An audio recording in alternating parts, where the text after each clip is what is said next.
when my middle daughter, Megan, was in 5th grade, the teacher had all the kids stand up in front of the class and explain what their parents did for a living. And when I went to the open house 3 weeks later, the teacher pulled me out in the hall and said, Mr. Lautman, I need to talk to you. I go, what's the matter? What's going on? Well, Megan just had the strangest description for what you do for a living. What did she say? She said, my dad tricks companies into moving to New Mexico. And that's basically what we did. I mean, and we could almost unilaterally compel a company, an employer we wanted, to move to the community we were serving.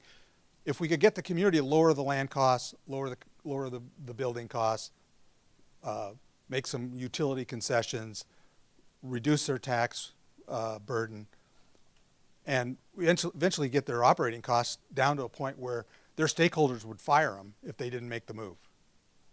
And that's how we did it.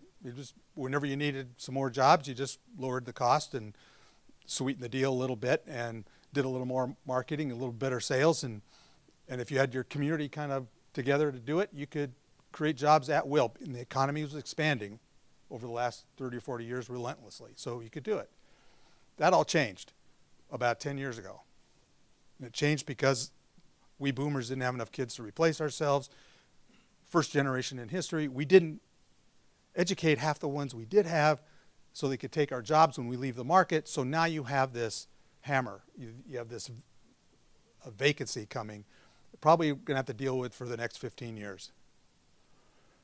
It's the single biggest barrier to job growth in most places in the U.S. right now, outside the big popular cities like Boston and Austin and San Jose, places like that. This is the mental model that economic developers use. So when you say economic development, what we really mean is we want to grow the economic base faster than the population. The economic base is the part of the economy where the products and services produced are actually paid for from somebody out of state or outside the market. That makes the economic pie of that market bigger. The non-economic base economic activity and jobs are those where the products and services produced are sold to somebody else inside the economy. So only way your economy can grow is if the economic base grows. This is the theory. You can't grow the service sector if the economic base doesn't grow.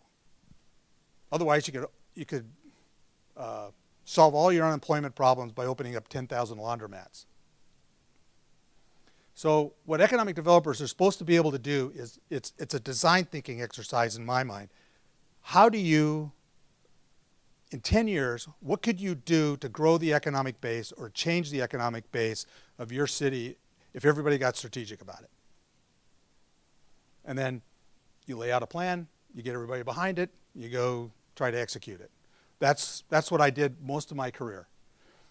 And again, what happened was everything has changed. The business of economic development has basically, the physics of it has changed too.